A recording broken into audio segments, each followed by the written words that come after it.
And this is the episode where I get canceled for my guest, and he doesn't even say anything spicy. So Cody here, this is the final episode from the 2023 Fight, Laugh, Feast conference, and the first part is Doug Wilson of Moscow, Idaho infamy or fame, whichever way you look at it. And he let me ask him some pretty blunt questions, and he answered them. So there you go. If you're going to cancel me, then fine. Second part is my friend Greg Moore, and he has a podcast called Dead Men Walking. It's worth a listen. Go give him a listen after you listen to part 2 of this. So here we go. Doug Wilson, Greg Moore, final episode from the Fight, Laugh, Feast conference. Evolution is oh no.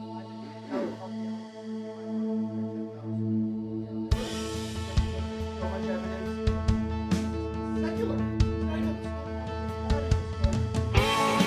Welcome to the Westminster Effects Doxology Podcast. We explore popular practices, songs, and ideas in the modern church world in the light of Sola Scriptura and Tota Scriptura.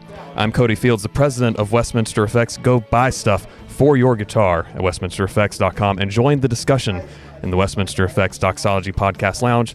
Give us 5 stars, share the show, comment, subscribe, etc., etc., etc. What number is this at the conference? This is episode number 8 from the 2023 Fight, Laugh, Feast conference, and across from me I have he who must not be named in the Reformed pub, one Pastor Doug Wilson from Moscow, Idaho. Doug, welcome to the Westminster Effects Doxology Podcast. Good to be with you. So, let's just jump in, shall we? Jump in. You're like the post-mill guy, or as Keith Foskey says, hashtag fancy all-mill, right? Yeah, fancy all-mill. One of the things that we often don't hear talked about, just to cut right to it, is suffering within postmillennialism. There are some who will frame the argument as, well, postmillennialism is just word of faith without the word. You know, it's basically a prosperity gospel, sans the name it, claim it. So what role does suffering have in a postmillennial framework in the Christian life? It has the same role it has in all Christian theology. Yeah. Could you pull the mic up just a tad Sure. and speak into the logo? Sure. Yeah. Into the side, into the logo. Yep. Perfect. There we go. There we go. Yep. So it has the same role that it has in all Christian theology. Yeah. So the postmillennialist has the same verses. Right. Everybody, Jesus says, if anyone wants to follow after me, let him take up his cross.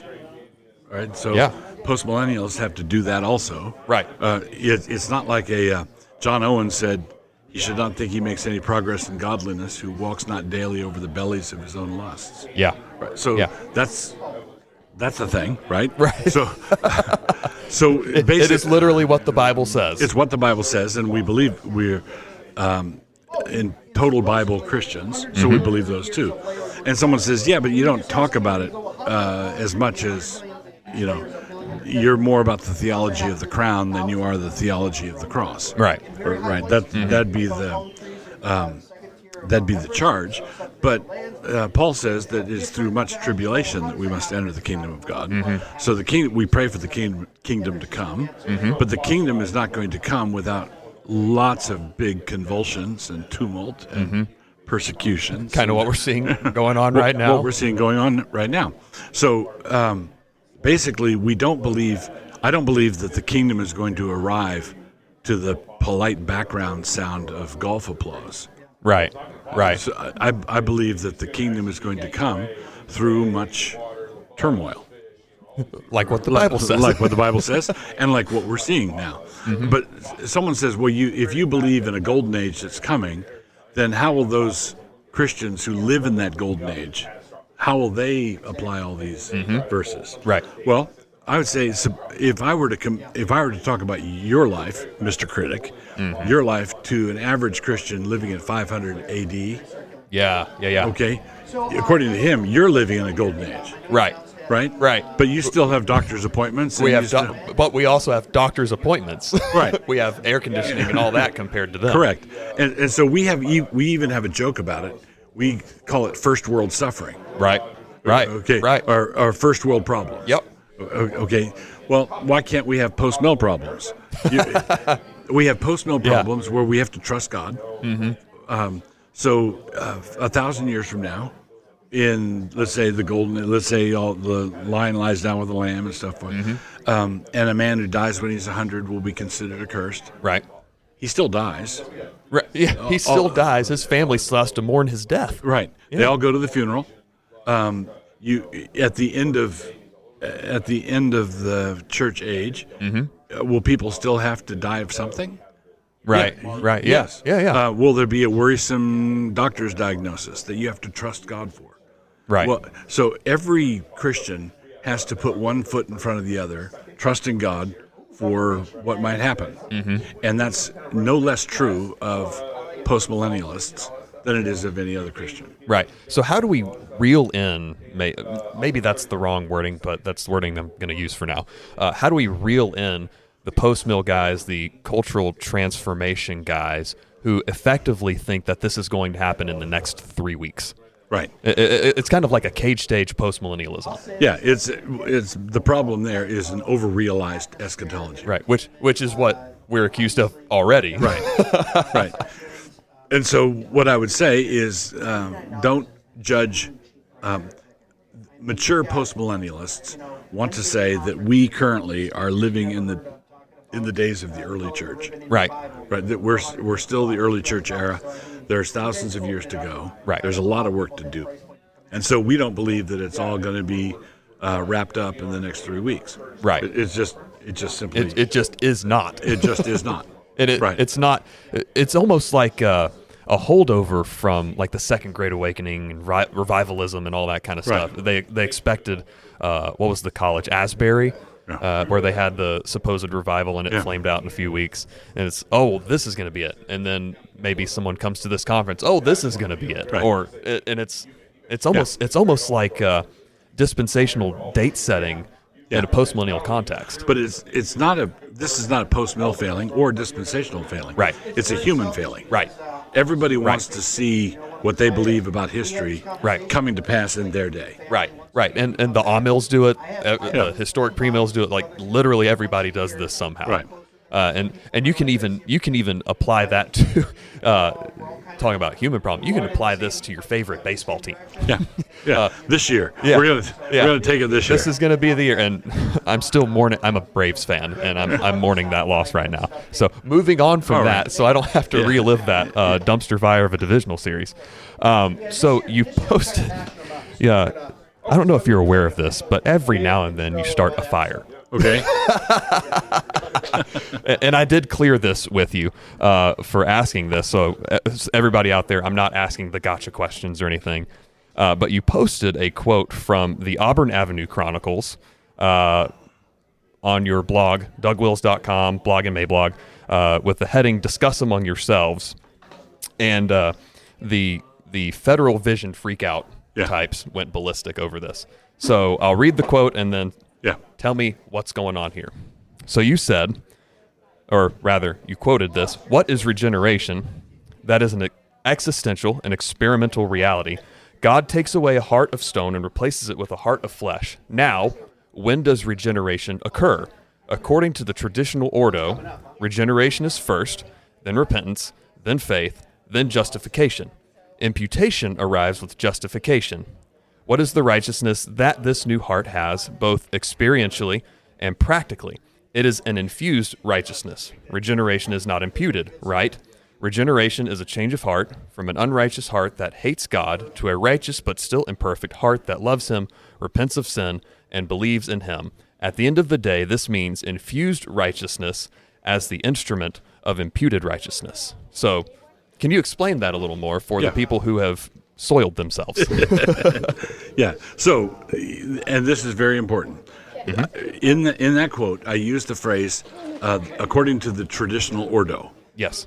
Okay. The Ordo Salutis, the order of salvation. Okay. Now, if you believe in the ordo as a chronological ordo, stopwatch ordo. Yeah. Click.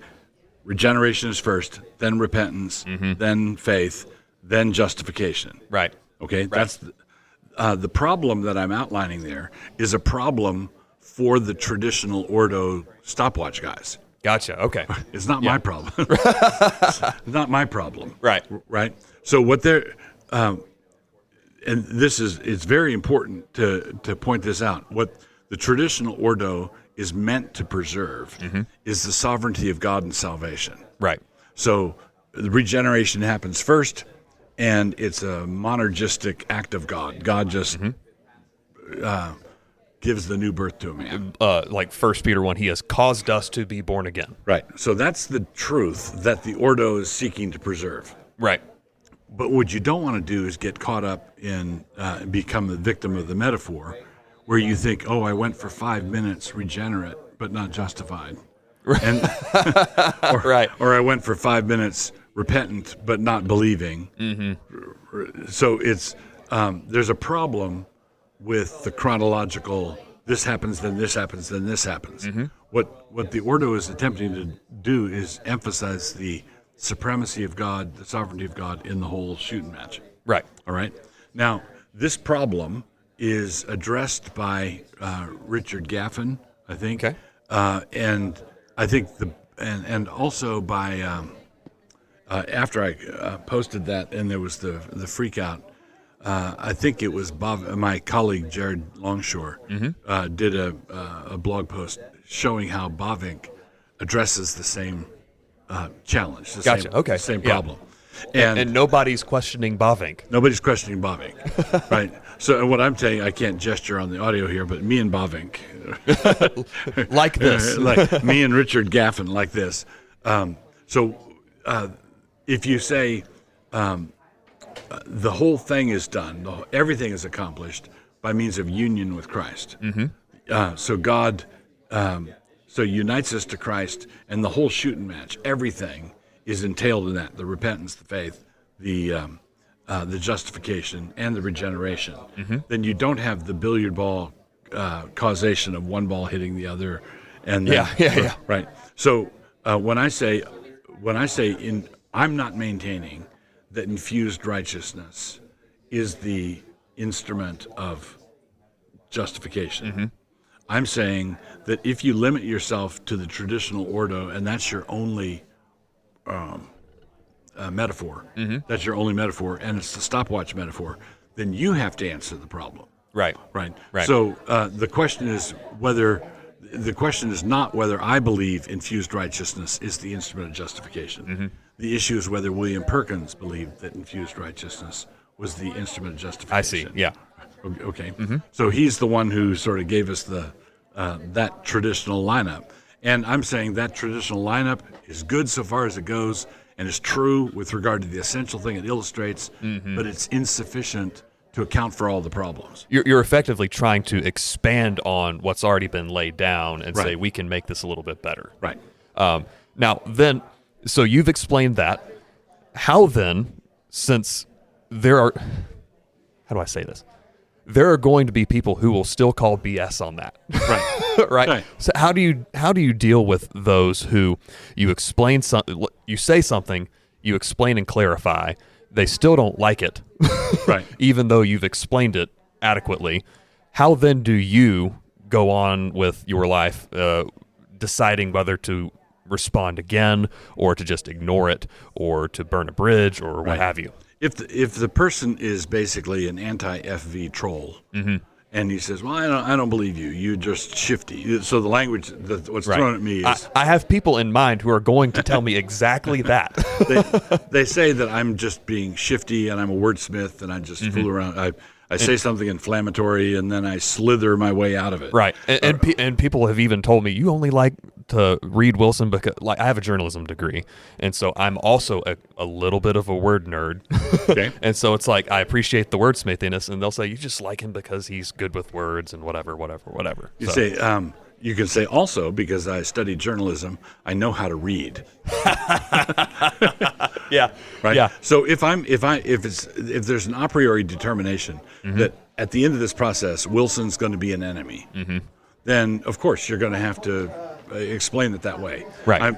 So if someone says he's lying, that was what he just said on your podcast. Right. What Wilson just said is orthodox, but he's a liar.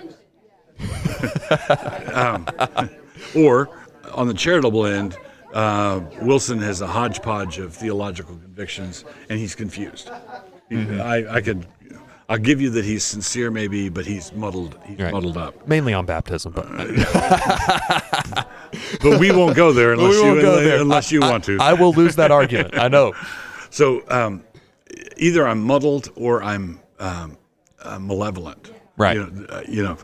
And so I would say, well, maybe malevolent and even like you'd have to make the nefarious. case of nefarious too. Yeah. Yeah.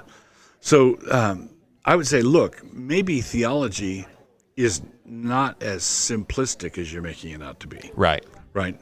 Maybe, and so certain things are not, certain layers of theology are not really tweetable. Really? The book of Proverbs is tweetable.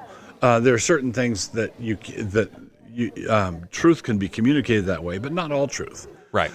So there are truths that require long form communication. Correct. And then there are some that require direct communication, like let's have a conversation about this. Right. Now, what I would do in this situation is if someone says, "Yeah, Wilson, you're lying again," and that comes across my Twitter feed. Yeah. I click on the profile and followers. There's 3 followers, probably mom and sisters, or Russian bots, or or Russian bots or something. If the person just calls me a liar or calls me a cloth head, and they've got 3 followers, I don't worry about it. I just don't worry about it. Yeah. If I click on the profile and the person's got 15,000 followers and they say Wilson's lying, the reason I don't answer the troll is because if I answer the troll, I've just made his day. Yeah. Right. And then you have to answer every troll. Yeah, I've handed him the microphone. Why would I want to hand that guy the microphone? Right. But if I click on the profile and there's 15,000 followers, he just handed me the microphone. Right. Right. Okay. So I will answer that guy so long as he lets me. Yeah. But there's going to become a time in this, and I would say the best example of that would be R. Scott Clark. So if I'm a cloth head, or if I'm so obviously malevolent, then surely somebody at one of our great Reformed seminaries should be willing to debate me. Yeah. Right? Because the Reformation was all about public disputation. Well, let's settle this. Literally how it started. Let's settle this. Let's have a debate. Yeah. And there are people who want to challenge my intelligence or my learning or my integrity, but they don't do it in the open. I see. Yeah. They are not willing to sit down and debate because I'm Reformed. I'm a Westminsterian Reformed guy. Right. And I think a debate would reveal that a lot of them are not. Oh, shots fired a little bit, right? Yeah. So I think I believe that. Well, I just boil it down to that. If you want to say that, come out in public. We'll set up a debate. Right. It's kind of thinking strategically and tactically on all of the levels of the response. Right. Where me being explicitly Christian in the music world, right, just being Christian, baseline Christian, gets me some trolls every now and then, right. And then I have to evaluate. And for whatever reason, most of my troll comments come from Instagram for some reason. Who would have thought? But evaluating, is this guy even worth engaging with? That's right. And a lot of times it's, no, I'm good. No, you do a cost-benefit analysis and say, I'm going to save my breath for walking uphill. Yeah. One last real quick question. Productivity. Yes. I know that's not your most recent book by any stretch of the imagination. Right. But productivity, for one, that helped me with my business, for one. Oh, I'm glad. Give the people a little rundown of productivity, if you could. So productivity is basically the idea that the tasks you have in front of you are not so big if you cut them up into bite-sized pieces. And just realize that a little bit done daily is going to get an awful lot accomplished. Right. Over time. You're going to be surprised. So if you're a writer and you just say, I'm working on this book and I'm going to write 100 words a day. And you say, well, that's not very much. You could write 100 words in 5 or 10 minutes. Right. But then you sit down the next day and do another 100 words. After 10 days, that's 1,000 words. Yep. Right. Yep. And it starts to stack up pretty rapidly. And if you are doing 100 words a day, well, what's stopping you from? You're going to get in a groove at some point. Yeah. 120, 150, 200. Yeah. Or you round into the straight at the end, and you say, "Oh, I've only got 5,000 words to finish this book." Yeah. And you take the weekend and you finish it out. Right. So and you can read books the same way. You can accomplish tasks in your workshop the same way. Right. Just divide it up and divide and conquer. Yeah, and that's also heavily relying on the Protestant work ethic, on the fact that our work does matter, Right. And that it's going to mean something even in the long run. Right. This is also a postmillennial thing. This is Back to that. This isn't you start writing 100 words a day if you expect to get raptured out tomorrow. Right. So, well, where can people find He Who Must Not Be Named? Yeah, they can find me.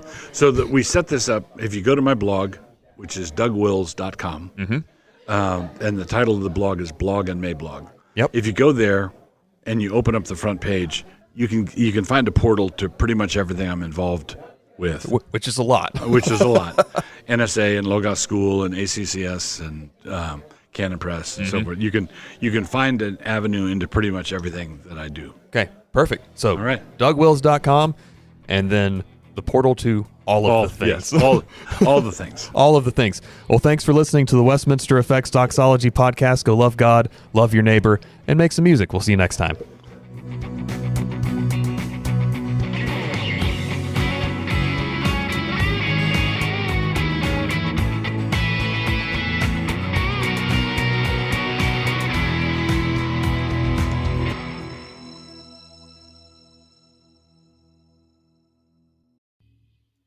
And for those of you who haven't left, who haven't canceled your subscriptions and unfollowed me and all of that, stick around for Greg Moore from Dead Men Walking.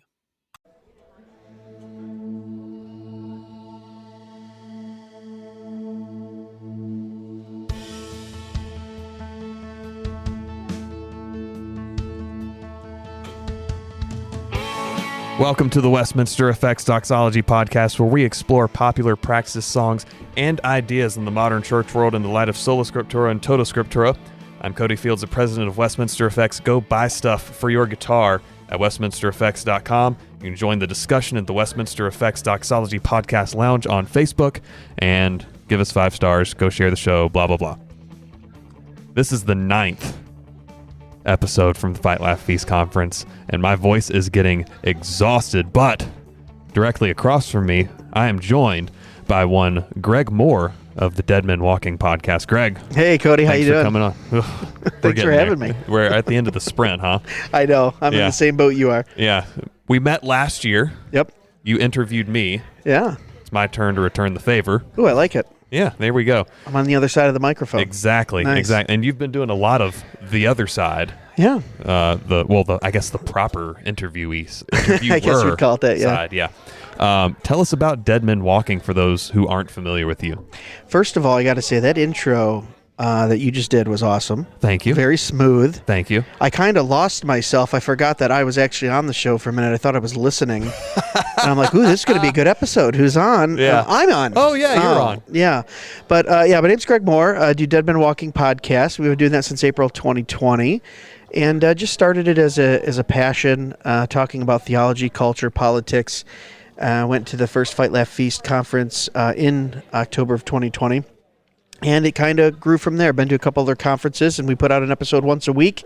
And we just have people on that are, interesting, and scholars, theologians. We've had congressmen, comics, that kind of stuff. Yeah, so a little bit of everything, a really. little bit of everything. Whatever I tell people, I'm very selfish. It's whatever I'm kind of interested in that week or studying through. That's pretty much what this has turned into as well. And hopefully it's beneficial for the listeners. Yeah. So. Yeah, exactly. And so you've done every Fight Laugh Feast conference. You're kind of the OG podcast guy, right? I think so. That's the reputation I'm getting now. Yeah, where Fair. I started coming the second one, the one in Lebanon. Yep. And then where was the one last year?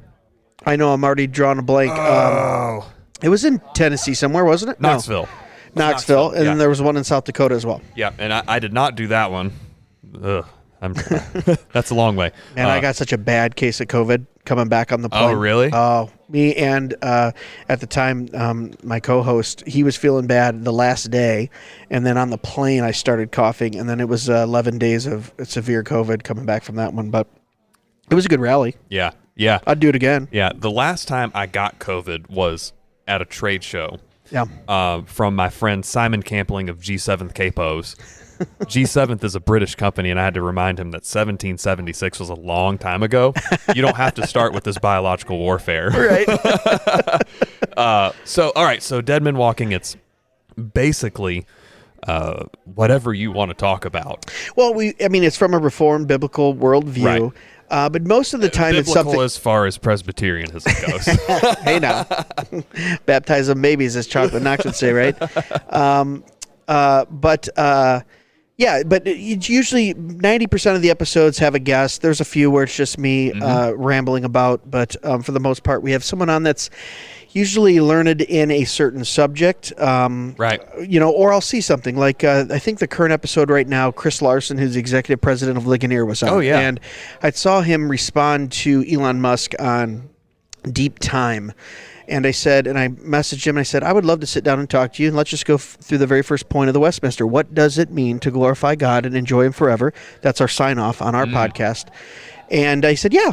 So it was one of those things where just a tweet sparked something, and we had a nice 45-minute, hour-long conversation about the very first question and answer in the Westminster Catechism and what it means and what deep time is. And his parents were both worked at NASA, and you just get into these great conversations. That escalated quickly. Yeah, so he kind of was in that space anyway. So those kind of things just kind of grow into these organic episodes, and then we try to have some fun stuff too. We have a Fresh 10 segment where we ask 10 fresh questions to more our theologians that they don't normally get asked. Right. Kind of like the Bar podcast and Dwayne Atkinson. Yeah. Dwayne used to live 10 minutes away from me, and I love Dwayne. And my late Pomeranian Fozzie actually bit him on the ankle one time when he came over to record a podcast because that dog was a little bit racist. But I don't even remember where I was going with that. Oh, but Dwayne is just like he is shredded, good shape. And I'll say this, and I'll say it on every podcast where Dwayne comes up. 3 weeks in to doing my podcast, 3 episodes, he messaged me, said, "Hey, can I call you? I listened to all 3 episodes. You got something? I want to support you. Anything you ever need, you let me know." He's just that dude. He did the exact same thing with me, and he's also responsible for the 2716. Oh, I like it. Yeah, he had John Cooper on the bar, and I texted him completely innocently and said, "Man, that was an awesome episode." And he said, "Thanks, I can't give you his number." Yeah. He said, "But I will give him your link." And then he sent it on to the rest of the band, and then Seth hit me up, and the rest is history. So I don't even remember where we were going with that. Good dude. Doesn't matter. This is what my podcast's like. We just get off on tangents, and we don't need to be organized. And with us being here on Podcasters Row and hanging out with Keith Foskey, this has been the entire week. I know. Yes, Keith is down here, Your Calvinist on Twitter, and you guys probably, if you know the name, it's from the denominational videos. So we just got done shooting a behind-the-scenes video, so you guys will be seeing something new from him too. Yeah. Here at the Ark Encounter, but yeah, it's been good getting to be right next to you. I like that we get to visit and hang out, and it's been good. Yeah, and it has been an exercise in not taking ourselves too seriously as well. 100%. I have laughed until my sides hurt, particularly when we ate at the buffet here at the Ark Encounter. Yeah, that's it. They just ate there again. Again? Yeah, John and Keith, and I go, "Why did you guys go back?" Why? Yeah. I don't know. They go, "And our Sabbath meal's there." I'm like, I'm not. I don't want to eat there twice, let alone 3 times. It wasn't that bad, but it's buffet food. Right. And I'm a picky eater. Right. I like good food. Yep. It was, it was a lot of instant mashed potatoes and macaroni and cheese. Yeah, which has its place. Of course. It has its place. Comfort food. Just like, stuff like gas station nachos. Absolutely. Or even, there is no place for gas station sushi. That's just a death sentence, if we're being honest. That's instant bathroom time. Tell me about this shirt that you're wearing. Talking about not taking ourselves too seriously. This is a thing of beauty, and I want one. You want what? I will send you one. They're on our website at dmwpodcast.com. Shameless self-promotion. Yes. It says, we don't This entire podcast is a shameless self-promotion for me. Let's be honest. Okay. It says, we don't say the F word in our family, and it has a picture of Stephen Furtick. And funny story. So here at the Ark Encounter, you have to ride in on a bus. They kind of, they have like the buses that come back and forth to the front door. Oh no! Did somebody say something And we're today? we're sitting on the bus, and you're shoulder to shoulder with 50 other people. And there's a group of the Fight Laugh Feast guys because they have the placards. Yep. Standing off to the left, and he goes, "What does your shirt say?" And I tell him, and he laughs. He goes, "Oh, that's great, Furtick." There's this lady sitting directly across from me with her son, and she's, I don't know, 48 years old. She's got her Coach bag. She looks very big Eva, kind of, and she goes, "Wait, what? Furtick? Oh, I like him." And then just kind of looked down at the ground and didn't look me in the eye for the rest of the 4-minute bus ride. And I went, "Oh, the shirt's for you." But we're a little tongue-in-cheek at Dead Men Walking. So we have probably my most popular one is Wine 'em, Dine 'em, Romans 9 'em. Yeah. I remember that from last year. Yeah, we have that one. We also have one that says, "Only the weak eat vegetables." We take a nice verse out of context and make fun of the vegetarians. I haven't seen that one. I have it with me. I haven't worn it. But that's fantastic. So anytime we think of something snarky, I just make a shirt, throw it up there. And if you guys want them, dmwpodcast.com, and it supports the show. Allows us to do stuff like this, hang out with you, come down to conferences. Right. We're not retiring off of it. Right. If there is anything that Reformed folk are good at, it's being snarky. Yeah. Well, that's why, Reformed Funny Moments, I don't know if you're familiar with him. No. His name is, it's slipping me. I'm sorry. Please forgive me. His name is slipping my mind. He's been on the podcast. I've been on his, but the Reformed Funny Moments channel on YouTube. If you hadn't had Doug Wilson on 15 other times, maybe you'd remember his name. Yeah. I gave keys to that too. You just a Doug Wilson podcast. No, we just like talking about stuff. But he does, you got to check him out. It's absolutely funny. He takes all the funny moments in conferences and stuff and mashes them together. It's called Reformed Funny Moments. That's and amazing. He just did it as I'm going to, put this together and put it up there. And he puts the first one up there, and it's 800,000 views in the first week. And it's because one, Reformed guys are funny. Yeah. I will stand by. They're some of the funniest guys I know here. Sarcastic humor. Yeah. All this. And then when you mash it all up, you got RC joking with, MacArthur and, all these panels from Ligonier and, the Shepherd's conferences. Real quick, one of my favorite ones was toward the end of Sproul's life when he was answering questions via video. Yeah. And MacArthur comes up. Yeah, that's a good clip. And Sproul says, "That is the dumbest question I have ever heard in my life," just so he could take a dig at MacArthur. Yeah. Well, it kind of reflects, too, that, when you read through even in parts of Ecclesiastes where Solomon's talking about, everything being obviously vanity and like a vapor, but then he has parts where he's talking about laughter being good, having relationships. It's this crazy thing where laughter is a good thing. It's a gift from God. And when you can get together and kind of chide each other and roast and look, and guys do that a lot anyway, right? You're not a really true friend if you're not making fun of your friend a little bit. Exactly. But in good luck. Or a lot. Or a lot, yeah. And that's kind of what you get when you come together in these conferences here at Fight Laugh Feast and other things like that. We just love each other, so you got to joke with each other, Yeah.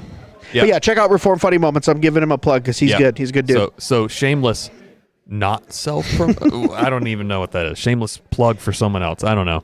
Well, he features me a lot on there, so it's still a shameless plug. Good. Still a shameless plug. Yeah, still shameless plug. Are you kidding me, dude? I'm in promo mode right now. This is conference time. Well, let's get even more promo-y. You're an elected official. Yeah, but no one's here in my district, so I could care less about that. Right. But unless you're listening in Monroe County. I'm pretty sure you might be the first elected official to come on the podcast. Well, there you go. This is the first time for everything. And you're what, county commissioner of where? County commissioner in Monroe County. Ran in 2016. Monroe County is? Michigan. Okay. Yeah. If people couldn't tell by your voice. Yeah. I've been told I have a Midwest accent. I don't know what that really means, but it means you don't sound like you're from the South. Yeah, because I pick up on your accent a little bit. Yeah. Yeah, but which people in South Carolina tell me that I don't sound like I'm Southern. Now my wife tells me when I get mad and cuss a little bit. Yeah. Well, just saying it like that a little bit. Exactly. That's for me that's a little different. So maybe we have a couple states that separate us so we can pick up on it. But got into that and ran in 2016. Then I've ran every 2 years since then, and Lord willing, will continue to hopefully do what I can to bring justice to the county level and protect the righteous and bring justice to evildoers. So you're a Christian countyist? Yeah, I'm a Christian countyist instead of nationalist. That's funny. Yeah, there's something there. I'm getting, that's good though. That's your next T-shirt. Yeah. We're going to roll that around. Christian Countyist. Yeah, so you're obviously just cramming down your morality on Monroe County, Michigan, right? No, not really. Doesn't. Okay. You don't have to cram it down, but you just have to stand strong. And it's kind of like a jury where you have one guy that thinks it's not guilty and everyone else thinks guilty, or vice versa. Yep. You can wear down a board pretty easy if you're just persistent and you present good arguments and you don't budge. Yeah. And I've done that on a few issues, and Lord willing, we'll continue to do it if it's the right thing to do. So yeah, that's awesome. The extent of my involvement in politics, I told you about my last-minute write-in campaign for State House in 2016, and I got 7 votes. Yeah. Good start. Yeah, and then there was a time, I think it was 2019, when my county council decided to they had the dumbest proposal ever. No, a government had a dumb proposal? Had a dumb proposal. And never heard of such a thing. Yeah, so there were a couple of shootings at nightclubs and stuff like that. So they had this just ridiculous proposed ordinance that would, one, require anyone who is going to have a musical performance in the county to undergo a background check with the sheriff's office. And on top of that, if there was a fight or a shooting, then the venue would be held liable for it. And on top of that, if the sheriff's deputy, what was the phrase? Something along the lines of, the sheriff's deputy thinks that something's going on, they can shut you down until pending further investigation. Wow. And so... Whose brainchild was that? Get them out of office, man. I honestly think it was the sheriff's idea. Oh, it was the sheriff's idea that he has full discretion just to think you're committing a crime so he can do something? Yeah, that makes sense. Right. And so, obviously, the uproar in the music scene was deafening. But I decided, one, none of these people are really arguing anything other than, that's not fair and I don't like it. Yeah. Right. And they when I got there, they had already tabled the discussion on it. They said, we're not going to do this. But I was like, I got stuff prepared. I got 3 minutes. I'm going to go for it anyway. Right. And I laid out the most theonomic case possible. I reminded them that before God, per Romans 13, they were his servants, etc. And I walked through the constitutional amendments that were being violated by this. And those constitutional amendments, by the way, were rooted in this part of the Mosaic Law, et cetera, et cetera. And by the time I got done, they were like, that was the most biblical thing anyone's ever said here, which was funny, but it's also sad. It's like, no, like, Christians, where are we? Because I'm in the buckle of the Bible Belt. Right. Like, what are we doing? Why are we not arguing biblically? Yeah, that is sad. Well, I'm glad you did that, too, because I've always said the number one reason why most local, state, and federal politicians get away with things is because people are just apathetic. More on local and state level. Right. People will pay attention to the federal level where they really can't change anything. But they'll ignore their state reps. It's entertaining. That's what I mean. It's entertainment. Up there. So a local politician loves when you don't pay attention because they're just doing whatever they want over there. As soon as you come and show up at a board meeting, you talk for 3 minutes, you show up the next week, you bring a few more people with you, they start going, oh, wait, what's going on? People are paying attention. You start reading from the books that they have in the elementary school library. Right. We're seeing that now. Yeah. I'm glad that's finally catching on because for 12 years I've been telling people, go run for school board, run for your library board, run for your city council, run for your board of trustees.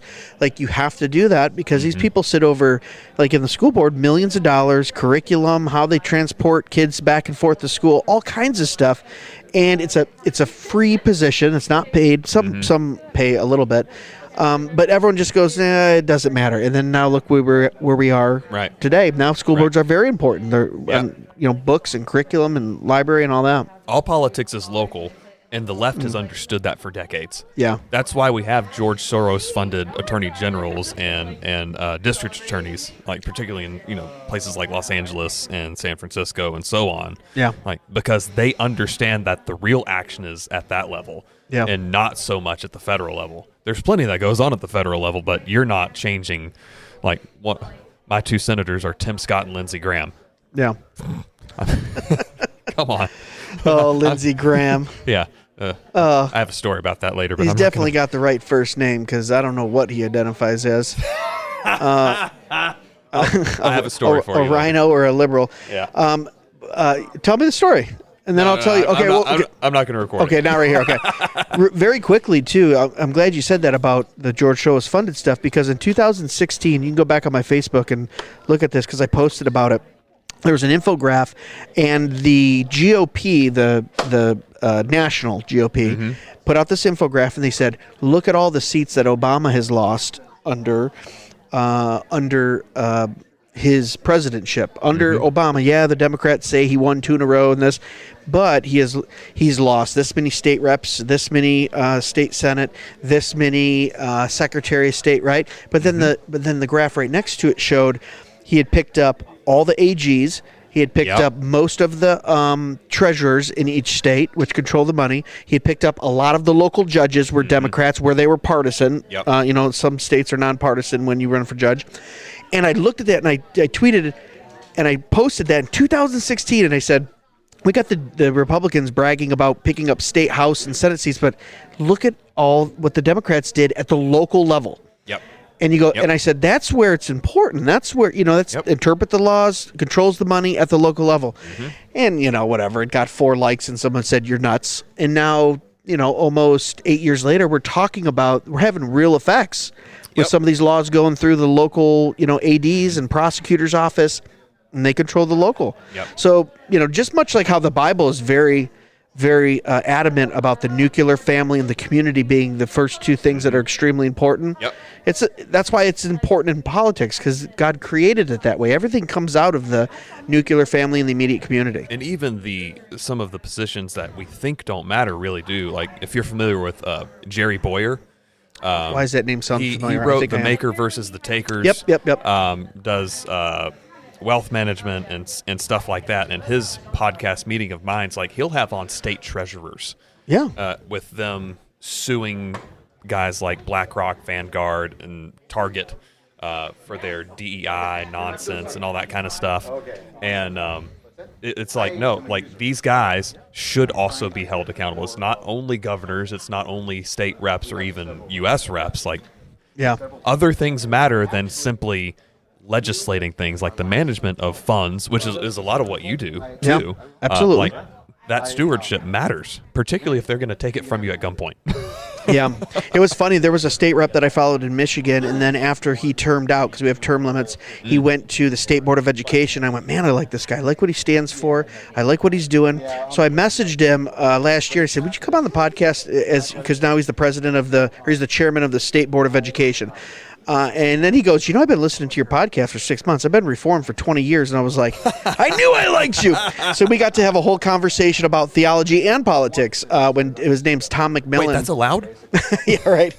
Tom McMillan. So go look up that one if you're interested in politics and theology, because we got a really good look into what they're doing in Michigan with this whole book situation, too. Unfortunately, he's outnumbered, I think, 3-2 Dem to Republican on our state board. But boy, does he put up a stink and make it hard for them to do anything, which if you're in the minority, you have to do. I mean, that's just politics. That's all you can do. And sometimes the most effective tactic in the moment to get to the ultimate strategy, your ultimate goal, is to just make a stink. Just be irritating, which I'm really good at. I'm good at too. That's why we're friends, man. Yeah, exactly. We can be irritating when we want. All the time. I like it. Like, even with, like, I'm perfectly willing to ask people questions that nobody wants to ask. Like when Jason Farley was over here, I was like, let's talk about the whole Baptist transgender comments. He's like, and when Wilson was here, it's like, I want to talk about the thing that you posted that pissed off everybody. And he's like, okay. And that's all it takes a lot of times with most people. Funny enough. And that's one of the interesting things with you. That's where I was going when I lost my train of thought 10 minutes ago. 10 minutes ago. We're back, baby. So many of these people, like Larson or whoever, they're actually really accessible. 100%. All you got to do is send them, Facebook, Instagram, Twitter message, email, whatever. And they'll just be like, yeah, I'll come on. Whatever. So anyone listening right now that's doing a podcast, I just had someone go, how do you get all these guys on your podcast? I'm not a pastor, right? I'm not a big deal. You ask. You ask, but it's in the way you ask too. I do have an official little press kit made up with past guests. People want to see, if I don't know this guy, I want to know who's been on there, where it's, and that helps. But I really approach it humbly and go, look there are Joe Rogans out there that get 11 million views, and there's guys that just started that get 5 views. I'm somewhere more towards the 5 views, right? Maybe 60,000 downloads a month, so we're growing, but we're by no means is this going to be like, you're helping me out, first of all. Right. I'm not helping you out. Let's just put it that way. Right. But I do have a very loyal audience, and I want to bring value to them. And I think you talking about this subject will bring value. That's my whole goal. It's not to promote or I want to be friends with or, oh, hey, I had this guy on. I want you to come on and talk in your expertise and bring value to the audience. Yeah. And normally when I present it that way, and I said if you're not the decision maker, send me to your people who are, and we'll schedule through them so we're not taking up your time because everyone's time is important, right? Not just big names, but every guest like that. And 90% of the time I get a response back and go, yeah, absolutely, let's do it. Yeah. The only 2 that I've had fall through, and they're actually 2 big names, you'll laugh at this because I actually talked about it on an episode. I broke my own rule. Never talk about upcoming guests until it's in the bank because stuff just happens. But I was excited. I reached out to, who's the guy with the song? Anthony, Oliver Anthony. Yeah. And I got him the day it came out and it was trending. And I went, oh, this is going to be a big deal. Yeah. Yep, I'll do it. I got the text message, I'll do it, or the Facebook message, I'm good. I said, cool. We set up the date. All right, 5 days from now. 3 days later, hey, he's under new management. I'm his PR guy. He's only doing a couple podcasts. And I went, oh, come on. And then, of course, the couple podcasts are Jordan Peterson and Joe Rogan. So how could you compete with that, right? And I'd mentioned something in the interim. I said, we think we're going to have him on. When it gets Bone Rule. So that one, and when I was at the Fight Laugh Feast, one of Ben Shapiro's publicists said, we'll see what we can do if you're already in Tennessee, because it was at the time he was moving there. And I want to talk to him about moving from Los Angeles and setting up in Tennessee. Well, also shoehorning in a gospel presentation, right? Exactly. Absolutely. Now, bow your head, close your eyes. Yeah. So some of those guys, those are bigger names that, they say, no, we can't do it. And rightly so. Who am I? Right. But for the most part, guys like Doug Wilson, guys like James White, guys like Tom Askell and Josh Boyce, and, you just present and go, look, I just need 30 minutes and we want to, talk. And it's because I appreciate what you do. And I'm not a gotcha podcast either. Right. There was a couple episodes where we had some issues where I gave some pushback to like Dr. Sam Storms because he was defending Bethel Church, and he's also good buddies with Mike Bickle and some of those guys. And he just said, oh, well, Bill Johnson isn't a theologian. He's a pastor. And I went, what? There's a difference? Yeah. Theology is knowing God. And if you're a pastor, you should know God, right? So there's been a few moments like that, but for the most part. Implying Bill Johnson does not know God. I know. That's what we said. We'll go there. Yeah. And it went a little viral. And look if I was chasing numbers, I would go, okay, I would lure people in and we would do gotcha moments and we would clip it and you would go, ooh, I got this guy saying this or that. I'm not about that. I really want to bring value to listeners to glorify God, talk about interesting things, theology, doctrine, kind of what you're doing here. And I got to say, too, for you, man, I've listened to your Doug interview. I was walking by when Jason was here. You got a natural talent for this, man. Oh, thank you. I mean, the voice, the timing, the questions, it's thought out. I hope you do really well in this podcast because it's very good. Yeah, I appreciate that. It's kind of funny. Most of our episodes are, me, my pastor, and then Lutheran John out in Nebraska. And they normally don't know the main topic until I show up. That's the way to do it. Yeah, and one of our running jokes is we have the main topic up front, and then the back half a lot of times we'll do listener questions, and we call it the Inquisition. And it's, nice. You submit questions, and we answer them on the fly, and honestly, it's not that different from the rest of the show. Right. Because these guys don't know what we're talking about until I walk in the door a lot of times. Yeah. But, yeah, it's one of those things I definitely want to get more guests on. Yeah. But when you're balancing schedules between 3 different people, plus business things and blah, blah, blah, it's been a little more difficult for the last year or so. I think the last guest I had, other than my youth minister that one time, before this week, was like Holly Pivot in February or Yeah. something like that, which was it was Holly Pivot and Doug Guyvet, if you heard of Sure. their book about the NAR. Yeah. And it was a fantastic interview.